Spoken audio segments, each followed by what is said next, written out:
آقا من حسنم سر رفته بود تو خونه، رفتم ببینم که چطوری میتونم وقت خودم به چخ بدم. رفتم تو گوگل پلی یه کمی گشتم، یه بازی پیدا کردم، کفش تو کله. حالا اسمش هدبالا ولی من بهش میگم کفش تو کله. بریم ببینیم این بازی سم اصلا چی است. خیلی خوبه. خب بچه ها بازی رو شروع میکنیم.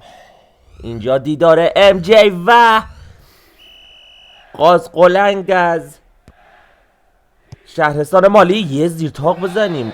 اوه اوه اوه اوه. مگه یه جو باد کنی بچه؟ دو تا قدرت داره، یکی باد کردن یکی یخ کردن حریفته. اوه اینجا از زیر میزنیم.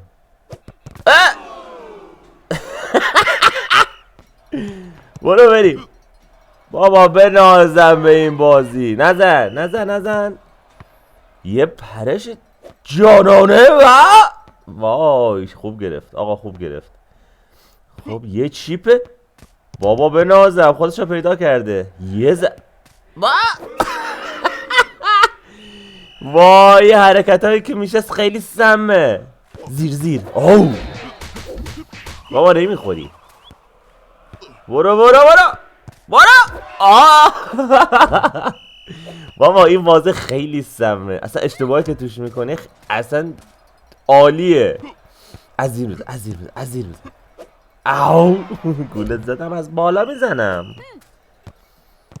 برو برو برو بابا بنازم، اصلا دیگه خیلی ضعیفی.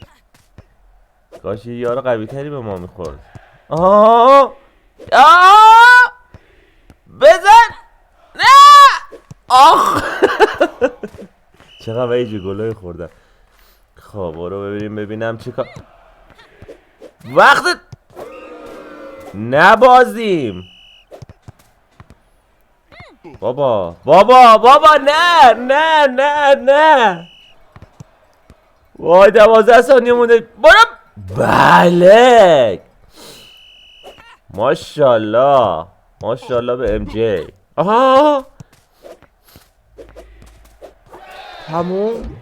تموم 2 ثانیه مونده. تموم شد و رفت. اینجا بازی تموم شد و ما به ردیف سوم جدول اومدیم تو آماتور لیگ 3 با نتیجه 9-5. این است قدرت ام جی. من ذره خاک وطنم، من